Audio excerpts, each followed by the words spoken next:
Alara Voss had exactly 47 minutes to change her entire life, or ruin it completely. She stood at the end of the long stone bridge that led to the Crown Palace, and looked up at the gates. They were taller than she remembered from the drawings she had studied in old books, black iron twisted into the shapes of wolves mid-run, their mouths open, their eyes made of polished amber glass that caught the torchlight and glowed like small suns. On the other side of those gates, carriages were rolling through one by one, each one carrying wolves dressed in silk and gold, each one carrying a name that meant something in this kingdom. Ilara carried nothing but a small evening bag and a forged invitation sealed with wax she had melted and pressed herself using a copied stamp. She wore a gown she had made with her own hands over 3 weeks of late nights. Midnight blue fabric she had salvaged from a torn curtain donated to the seamstress house where she worked. Stitched with gold thread she had carefully pulled from a ball gown she had been paid to repair. She had put the thread back before returning the gown. She had told herself that was not stealing. She had told herself many things lately. She started walking before she could stop herself. The guards at the gate barely looked at her invitation. They were watching the carriages. She passed through with her chin up and her hands steady, and her heart making so much noise inside her chest, she was certain the wolves standing nearest to her could hear it. They could not. She had made sure of that. Ilara had a gift she had never told anyone about.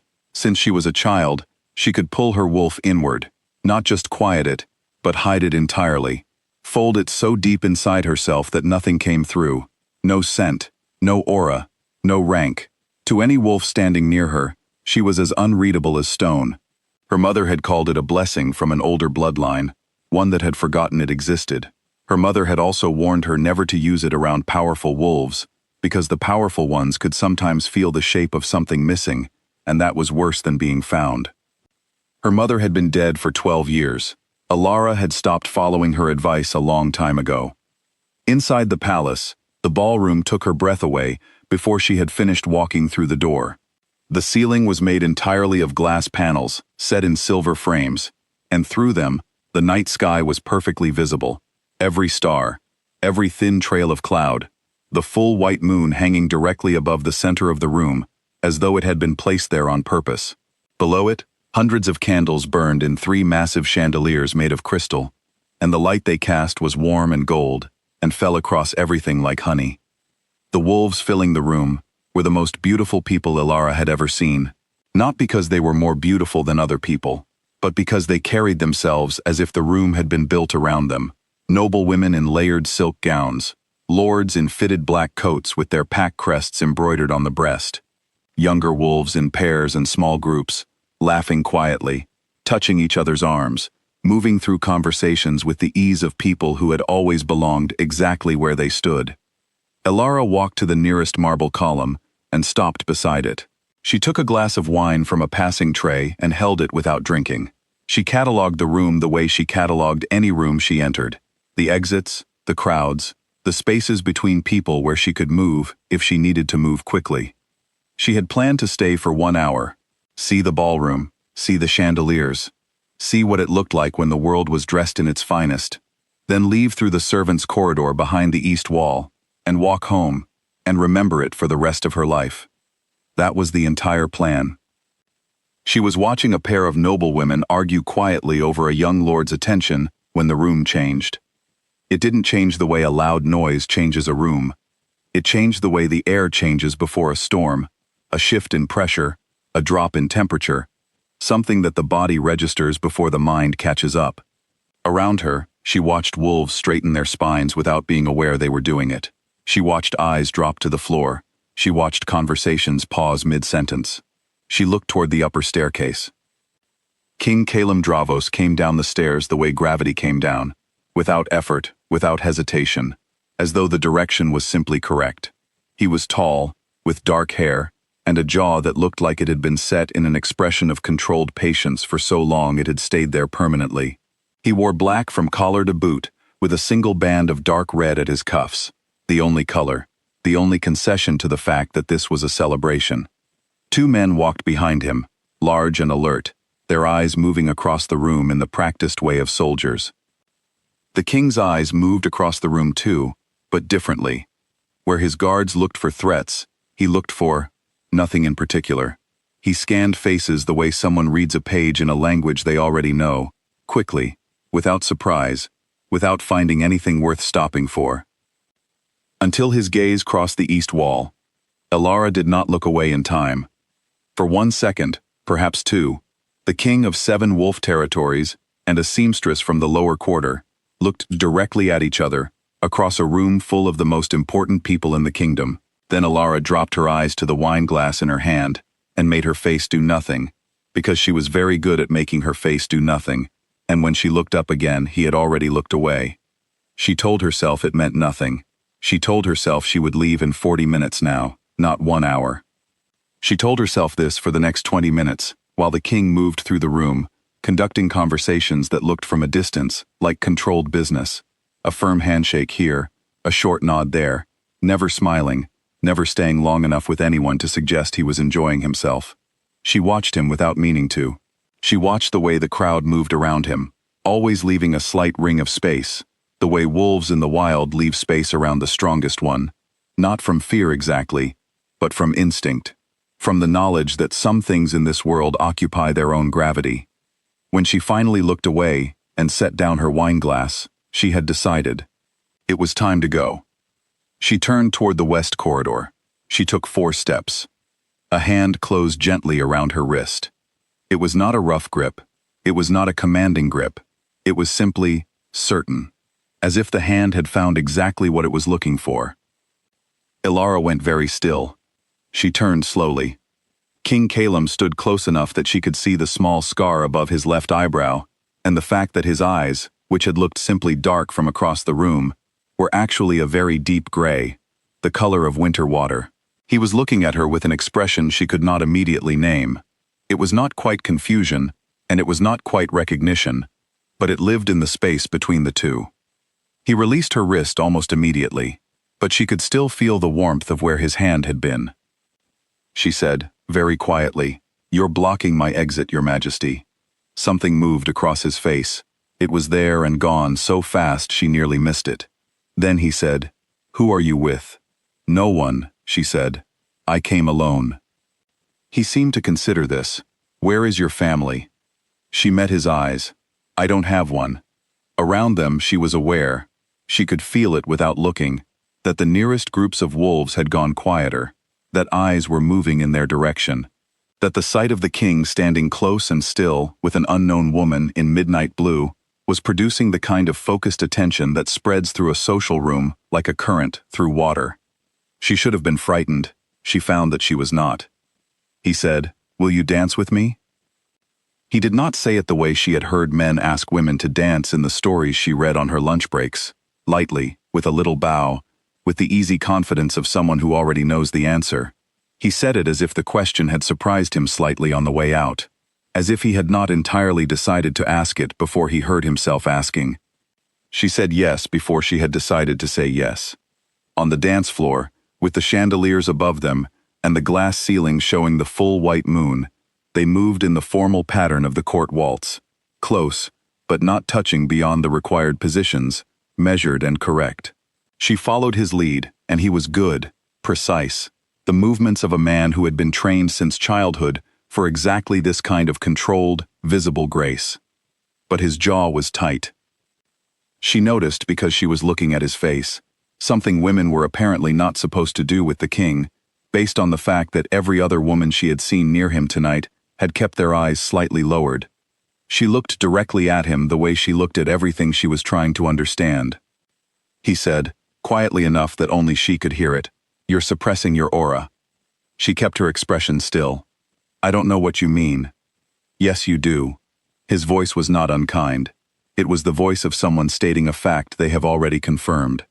"I can feel the shape of something that isn't there, which is more interesting than something that is." She said nothing. He said, "I'm not going to report you to the gate guards. I want to know why." They turned through a corner of the waltz. She thought about lying. She had a very good lie prepared for exactly this situation.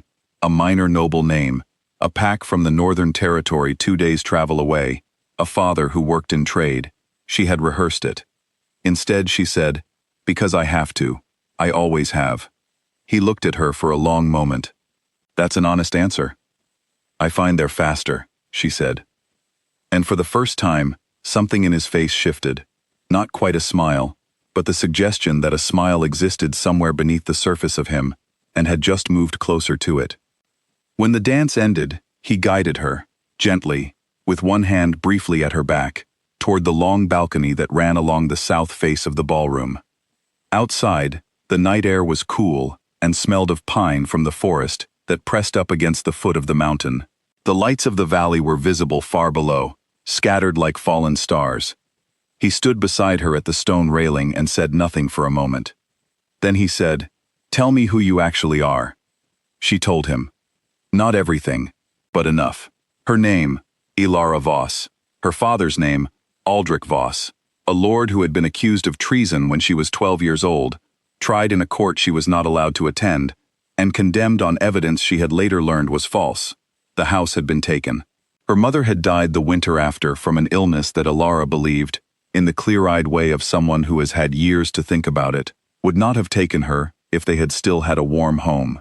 She had survived by learning to sew, by learning to be quiet, by learning to take up very little space and make very little sound. She told him she had come tonight with a forged invitation and a handmade gown, and she was prepared to accept whatever consequence that carried, because she had wanted, just once, to be inside one of the beautiful things, rather than standing outside it looking in. When she finished, the king was quiet for a long moment. He said, "Aldrich Voss. I know that name." She turned her head to look at him. He said, "The case was reviewed 3 years ago. There were questions raised about the primary witness. I ordered a second inquiry." He paused. "It was not completed. I allowed it to be set aside in favor of other business." He said it plainly, the way she imagined he said everything, without excess, without softening. But she heard something underneath the plainness that sounded like a man admitting something he did not find easy to admit. That was a failure on my part. She did not know what to say to that. She had not expected it. She said, "I came here to see one beautiful thing. I wasn't planning to stay long enough to tell anyone my name." "Why did you?" She looked out at the lights of the valley. She thought about the pull she had felt for 3 weeks leading up to this night. The strange, wordless certainty that she needed to be here, that something she did not have language for was waiting for her here, and would go on waiting until she arrived or died still wondering. She said, "I don't know. I just couldn't stay away." She turned to leave. She had made it back through the balcony doors, back across the edge of the dance floor, almost to the main entrance, when she heard his voice behind her, and it was not quiet anymore. It carried across the entire ballroom, over the music, over every conversation, landing in the sudden silence the way a stone lands in still water. He said, "Ilara Voss, daughter of Lord Aldrich Voss, whose condemnation I am officially overturning before every witness in this hall tonight. His honor is restored. Hers is restored." A pause. One breath. "I am asking, not commanding. Stay." 300 wolves stood completely still. Ilara stood with her back to him, and her hand near the door, and her eyes closed. She had spent 12 years making herself small enough that no one would look at her directly. She had spent 12 years being careful, being quiet, taking up only the space she was given, and sometimes less than that. She had told herself it was survival. She had told herself it was practical. Standing here now, with her name spoken aloud in the Crown Palace by the king himself, spoken not as an accusation, not as a lesser thing, but as a full and worthy name that deserved to stand in this room, she understood for the first time that survival and living were not the same thing, that she had been surviving for a very long time, that she was so tired of it. She let go. Not of the door, of everything else, the walls she had built so carefully, the long habit of hiding, the practiced smallness. She let her wolf rise, gently, slowly, for the first time in years without pulling it back. It moved through her like a tide coming in, warm and ancient and clean. She heard, very softly, the nearest wolves take a small step back, not away from something threatening, away from something that was simply, completely, wholly itself. She turned around. The king stood 10 feet away. He had not moved. He was watching her with those deep gray eyes, and his hands were at his sides, and he looked, for just a moment, in the soft gold light of 300 candles, like a man who had been walking a very long road, and had just seen, far ahead, the place where the road ended and rest began. She crossed the distance between them, not all of it. She stopped close enough that the bond between them settled into the air like something solid, something that had always been waiting to be acknowledged. She said, "I came here to see one beautiful thing. I didn't think it would see me back." He said nothing. He simply looked at her the way she had been looking at the world her whole life, carefully, honestly, with the full weight of his attention, as if she were worth the looking. Outside, the moon was still full. The valley lights still burned far below. The candles went on burning. The wolves in the ballroom went on breathing, watching, waiting to see what happened next. And Alara Voss, who had walked into the Crown Palace alone on a forged invitation in a hand-sewn gown, stood in the middle of it all and did not hide. For the first time in 12 years, she did not hide at all.